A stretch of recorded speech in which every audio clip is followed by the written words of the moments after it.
the Hong Kong University is very good when it comes to electrical vehicles. Actually, we have one of these EV cars in our campus. But when we look into this car, we actually find out that the usage of it is at 10 to 0%. Why is it happening? Is because when we're thinking that the people driving this EV car, when they go out, they cannot find a station out there for them to charge their EV cars. And that's why we think that the most important part of why it's failing is because it don't have the infrastructure in the industry, in the society. And it also cannot get the buy-in from the consumer regarding what is the value adding to the EV car when they're purchasing it. So today we're here to introduce the R&D strategy, which we want to help this company to enhance its external relationship with the government in the market, and also the relationship with the supplier, and they can also add more value to the end user by promoting this EV car, the value of it. And also we want to collaborate with the R&D centers in order to improve our investment in the R&D side. And then internal part, we want to focus more on the PHEV, which we think is have more market potentials in the next 5 to 10 years. And also we want to enhance about our quality control of our supply chain system, which is the main headache for this company regarding how to add more value to the customers. So why we have this strategy, let's look at our key issues. So the key issues currently for these companies is, first, they have a very keen competition in this EV industry. Because they have a price war happening right now, people are trying to cut through their costs in order to create the lowest price to gain the purchase from the consumers. And then second of all, there's a huge transformation on the value chain regarding to turn the traditional manufacturing of cars into the EV value chain system, the EV supply chain system. And third of all, it's about the low capacity utilization, which in turn for the LG, they have a lot of investment put in, but they are capacity utilization is actually achieving 60%, which is quite low. But what we think is the most key issues is about the lack of related infrastructure and end user buy-in because of the lack of ecosystem within the society. And so I think that it's actually, it depends on which market we have to get in. It depends on the market attractiveness. So we may look into how these keys to actually influence the strategic capacity of this company by looking into the GE matrix. For the HEV, it's actually having a very mature when it comes to the technology, the hybrid electrical vehicles. It's actually gaining in the high position regarding the business unit strength. But regarding the market attractiveness, it's really not high enough because the end users, they can't see the value, and there's no infrastructure provided by the government in order to create an ecosystem for these EV cars. As for the PHEV and BEV, actually they are also have very high potential of revenue gain for the company in the future. And for the BEV, it's actually the ultimate eco-friendly car in the next few years, in the next 5 to 10 years. But actually, it's also gaining a lack of market attractiveness in the GE matrix, as we can see. It's actually in the middle part because, as I mentioned before, the end user, they cannot see the value of it, and the end user, they think that it's very inconvenient for them to use these kind of EV cars. And also, although the business unit is graduating, gaining strength regarding the innovative technology that the companies that we have currently. So our focus should be the market attractiveness. To understand which market we should tap into, we should first look at what we are providing to these countries in the whole world. First of all, the consideration should be based on the environmental friendliness that we can bring into the market, the political and economical stability. Why is it very important is because currently for many countries, the economic system is actually have a lot of influence and risk regarding the oil price. When the oil price is getting higher and lower, it's actually influencing the economic system, which in turn influence the political system. And thirdly, the recycling of capacity of the recycling batteries. And then, so that we will use these three benefits to see which country are more appeal to our EV cars. So also appealing to the governments in that countries. And by looking into the China market, actually we can see that it's actually a good example for us to tap into. Because the China market currently has a very severe environmental problem regarding the air pollution. In terms of Beijing, there's a lot of notorious news about the Beijing air pollution. And in terms of that, because they have high oil input from outsourcing from the Middle Asia countries because they don't have the resources currently, and that's why they depend highly on the oil import. And thirdly, the government currently support a lot about the national technology, and that's why we think that the government and the end users are actually quite appealing to the EV vehicle that we are providing.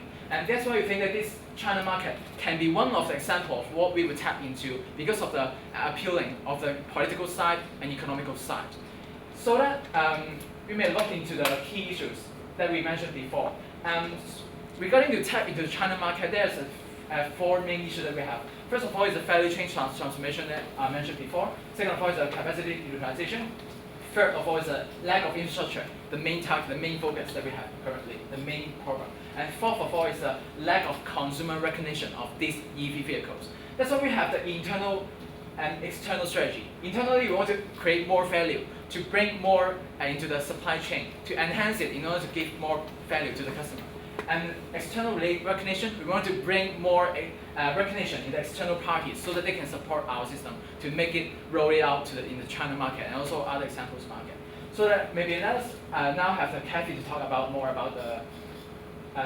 Okay, as for the critical success factor of the IE strategy, let's divide it in three parts. First, we want to enhance the technical enhancement by effectively utilizing our value chain system. Second of all is the external recognition and exposure to gain more the government to help us to build the ecosystem in the market. And third of all is about quality ensuring for the production line. So let's find some Kevin talk about our external recognition strategy. Well, thank you. Now here it comes to the external recognition strategy, and then the China market is really one of our main focus market. And why is it? So because we can see that China market has really got high potential, because it is said that until 2020, the HEV will take almost 80% of the wholesale of the vehicle, and the PHEV, BEV is still take almost 10% of the sales part. And China can provide the manufacturers, battery manufacturers with low price raw materials, and China market really have more potential to cooperate with the battery manufacturer. So because we can see that the customer buying is one of the most severe issue according to the selling of the electronic vehicle, and the government. So we cannot only rely on the company to do their sales promotion to involve the buying awareness of the customer. So we have to cooperate with the government to do promotion and to build infrastructure. And China market is really a good model for us to utilize this government cooperate strategy. So how to cooperate with Chinese government? So first of all, to just increase our bargaining power with the government, we will just use some China upstream suppliers, because they can just use the China upstream supplier can really decrease our manufacturing, our product cost, and we can still give there some development chance to their suppliers. And in the current, we all know that the battery manufacturers all joint venture with this global giant, global manufacturer like the Toyota. And when we enter the China market, we will, at the same time, we will still cooperate with some China domestic manufacturer like the BYD to just give them some chance to development their sales. And we still build some joint R&D center with some China academic institution to increase our research and development capability.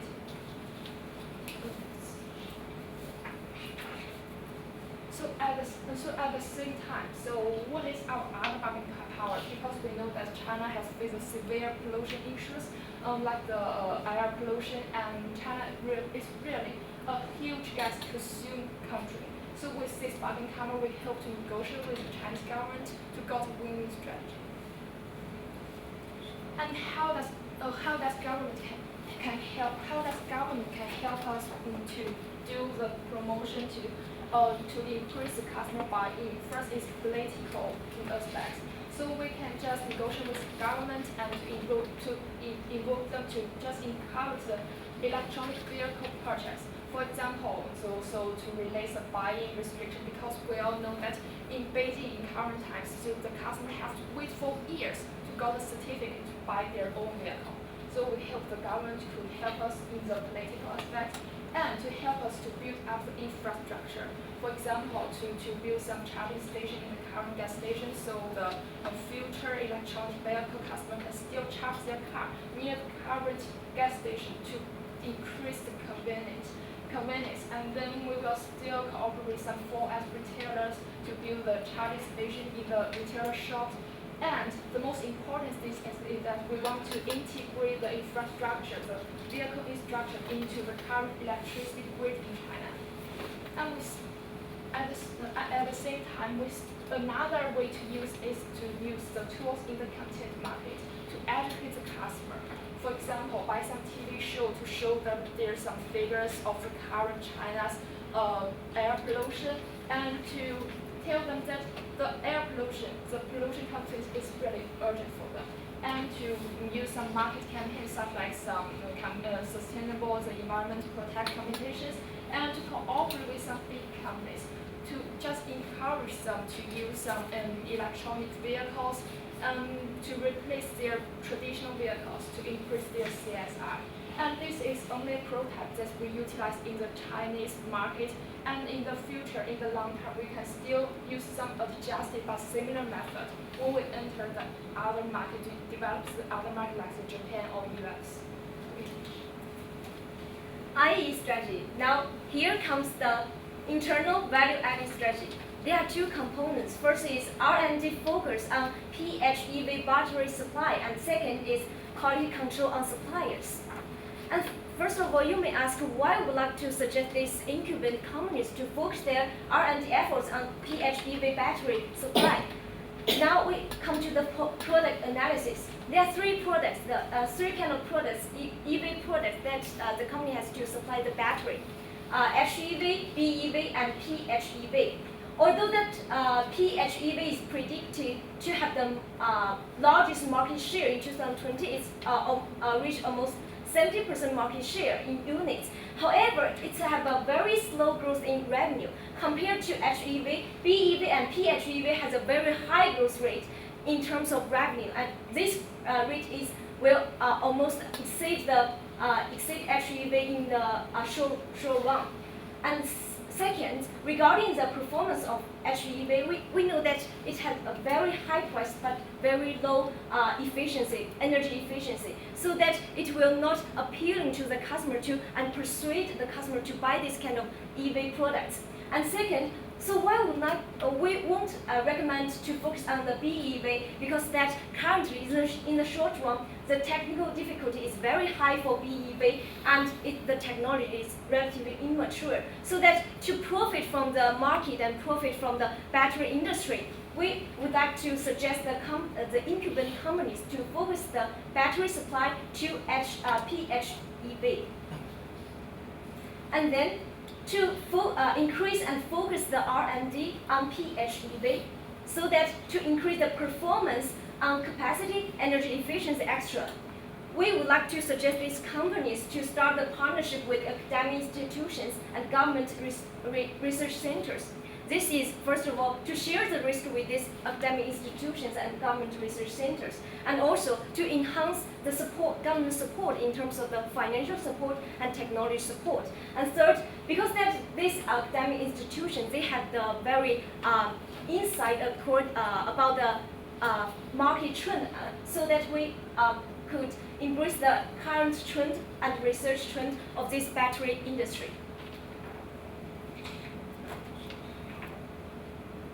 And second, because that referring back to my colleague has said, we would like to utilize some Chinese suppliers that to decrease our costs. So you may concern that how could we ensure the supply quality? We would like to suggest the companies to establish its own quality control system. First of all, the company has to establish its own standards and criteria to select its raw material suppliers. And with this standard established, they can use the standard to assess the quality and capability of these suppliers. Once these suppliers is selected, they could input in the system, the whole system. And every year, the company will assess and re-evaluate the capability of these suppliers. And with 2 to 3 years of cooperation with these suppliers, we would like the company to certify these suppliers. So you may ask why we would like to certify these suppliers and give them incentive to cooperate with us. this is to achieve the long-term and close relationship with these supplies, raw material supplies. And so that with this long-term and close relationship, we could educate the suppliers to help them to achieve the experience curve and increase their capability, production capability. And also, with this education, we could help enhance the technology of the suppliers, utilize our own experience and technology to educate these suppliers and enhance their capabilities. So that this is our IE strategy. Thank you, Kiki. With all these amazing strategies and solutions, there are still 3 risks that need to be concerned about. The first is the technology feasibility and R&D capacity. Because as we all know, the R&D is the key in this industry and it's very important for our future development. So in order to mitigate this risk, first of all, we want to make some partnership with the local institutions and government research centers, and we want to make more continuous investment in this part to have long-term development. And secondly, is the risk of the quality of suppliers and the transition risk. As our colleagues said before, because we want to use some Chinese mainland suppliers, so the quality is also a risk for us. So in order to mitigate this risk, we want to build our own quality control system, as Kiki introduced. And also we want to have our own standard to keep the communication channel open to them, to let them know what's the quality requirement of our raw materials and what we want them to be. And the third risk is about the policy risk, because we want to negotiate with the government, so maybe the policy change will also influence our operation in China. So in order to mitigate this risk, we want to increase our own bargaining power. How to increase our bargaining power? First of all, is the high-tech knowledge. If we have the high-tech knowledge, then we can negotiate with the government that we can import some high-tech knowledge to your country, and it is also beneficial to your economic growth. And then we can also use some Chinese suppliers, because this can also contribute to the GDP of Chinese mainland. Yeah, and that is the financial analysis. For the revenue part, currently, as we can see, the most contribution of the revenue is from the BEV, and for the PHEV is just 18%. But according to the prediction in 2020, this part, namely the PHEV, will increase sharply to 38%, and the BEV will decrease to just 33%, and following the PHEV. So we think this part is very important for our revenue cash income, and we should make investment and more R&D investment to this part, namely PHEV. And this is also our key point in the future development in the recent 5 or 10 years. And for the cost part, we divide it into upfront cost and ongoing cost. For the upfront cost, we need to make some market research at first to know more about the market, Chinese mainland market, and also cost some negotiate cost to communicate with the government and other parties like institutions. And also, we want to build our own research center and facilities, and these are also a cost for us. And for the ongoing cost, we want to increase the R&D cost continuously, and because we use some Chinese mainland suppliers, so the raw material cost will decrease. And this is the the chart of our cost, and according to the trend, the annual production will increase sharply from 2010 to 2013, but the cost of the battery will decrease because the economics of the scale. Yeah, finally, let's have a look at our implementation timeline and conclusion. Today, we present our IE strategy to your EV company, and we have our strategies divided into external and internal. For the external part, we want to get some partnership with the government, with some institutions, and to get more support and cooperation. And based on this, we can do some content marketing to the customers and more promotion to the customers so that they can know more about our company. And internally, we want to increase our R&D investment and also find more Chinese suppliers to have long-term relationship. And that's all about our presentation. Thank you.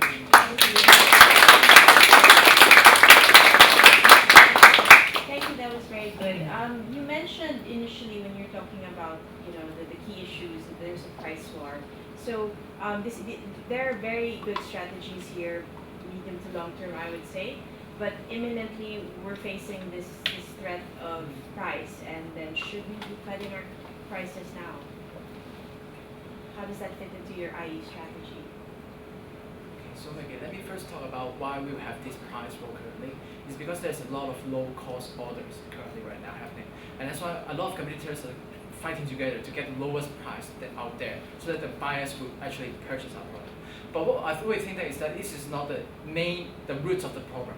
Actually, the roots of the problem is that the demand is not there, and we want to create the demand by actually creating an ecosystem, collaborating with the customer, with the government into some of the countries, to gain more conveniency for the people using our product, and to gain more value adding to these customers when they will understand more about the EV vehicles. Yeah. And that's why we think that maybe in short run we can actually negotiate with the government in order to see if this plan is moving on in the long run. It can be rolled out in mainland China or other examples countries. We have also the same needs like the China market. But in short term, we think that maybe the low price orders, these kind of orders is actually not sustainable. And then we need to actually end this kind of competition with our main competitors, because it's at that end for us. And I want to add a point that because that we now want to cooperate with the government, so that maybe in the short run, how to tackle with this price war, with this price war. One strategy is to negotiate with the government, so that the government could provide some incentive, for example, the subsidiaries to the customers, to persuade and give incentive to the customer to buy the EV product, so that the EV company could utilize our product, the batteries. And this is one very in the short run to tackle with this problem.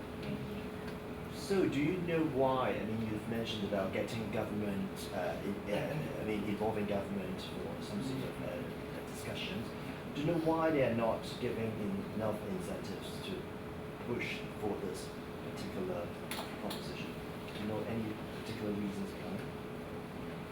You mean right now? Right now, yeah. Yeah, I think first of all it's because the cost is rather high. If you want to build a lot of charging stations in China, and you will invest a lot in it, and you can't see the short-term benefit return very quickly. But I think this is what the government concerned in the past.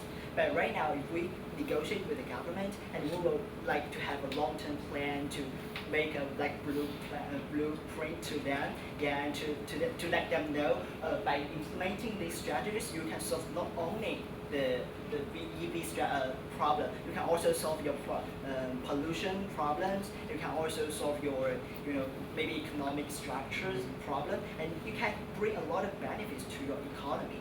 And I think this also are our bargaining power when negotiating with the government. So, Maybe I add a point. So maybe in these days, the Chinese government just refuse to cooperate with those electronic battery manufacturers because it cannot got some advantage, got some profit into China, into domestic factories. So in our strategy, we still will cooperate, we still will joint venture with some domestic domestic vehicle manufacturer factory in China, like the BYD or Chery, and to help them to develop themselves to just develop the Chinese domestic factories, then just increase the GDP of China. Can also move on to that. Well, actually, what we are bringing is not only about the money, the capital into the mainland China to create the economic scale of improvement in the mainland China. What we're bringing also is knowledge. We are teaching the domestic car manufacturer, and we are also collaborating with the education institution over there, the research center over there, to collaborate together to actually enhance the system. And that's why what we're bringing is the technical knowledge and technical skills to teach the Chinese and to increase the national technology competence to actually enhance this system. And what we think is that why mainland China is very focusing on about its own national technology is by looking into the last cases. The last cases is actually about the telecommunications technology, and then China is actually trying hard to gain this most profitable technology in the future that they can gain more profit for China industry, China nation. Country, yeah, and then to actually utilize this kind of technology to gain future prosperity in terms of mobility and sustainability. And so this is one type of technology that can be used for us to tap into the China market. It's great. So I love the optimism. It's great. Great demand and communicate people with confidence. Great. I like it. The presentation is very good. I noticed one thing that really is very China market focused. It seems so. I think that in itself is a risk. You basically creating one customer. Have you two questions? Have you thought about other markets apart from China? And have you thought about the risks of just focusing on China? First of all, maybe we should make some explain for this, because we don't just only focus on China, because for different countries there are different situations and you should use different strategies actually. But for the presentation, we just focus on our IE strategy, and we think this strategy is just like very suitable for Chinese market. So we wanted to implement this in Chinese market at first, and if this is successful, and we can use this model to other like emerging markets like in the Southeast Asia. Yeah. So you're starting with China? Yes. This is only a prototype that we could utilize in China because China government really has huge potential. But in the future, we will still use some adjusted but similar method into other markets, Japan, US. So how we see that the market is really by free benefits we are going to bring the country. For example, the first benefit with the environmental friendliness, and the second benefit with the political, economical stability. And this can be a most powerful bargaining power for us to tap into the country. And so we will first evaluate actually whether the countries over there have the needs, and whether they have the needs for our service, and then we will try to tap into that market by evaluating this. And so the second part is, obviously with the China strategy, any business, if it succeeds, is great. But China has a lot of risks. We have, they're saying now there could be a debt issue in China now. The economy is not doing as well as it used to. I mean, so going back to the original question about the shorter term, how do you, how can you meet those challenges?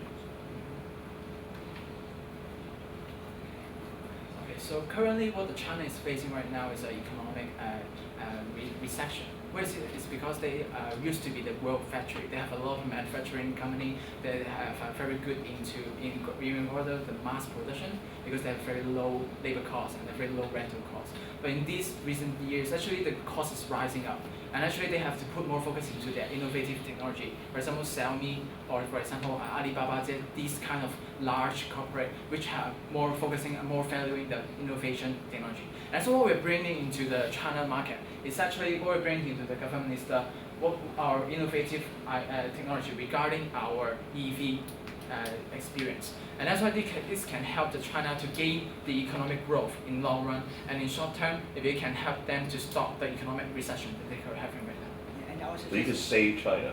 Yeah, I like it. it's just gaining a lot of power. And why we are actually focusing to gain the power from the government is because we think that we always need an ecosystem in the society for us to implement this EV vehicle, or else the end user will never purchase our product and never use the EV in any places, because they actually they don't know where they can just charge up their automobile, and they don't know where they can value add in. Yeah. Great, thank you. So here we're talking about your external strategy. There's government and customer. Were you planning on doing it without the car manufacturers? That's a joke. I'm sure you did. But tell me a bit about how you considered these companies, right? Because again, just speaking of the sort of like China focus that you applied at least in the presentation, where are the parts about who you're going to be working with and all of that, and what were your thoughts around that? Suppliers, right?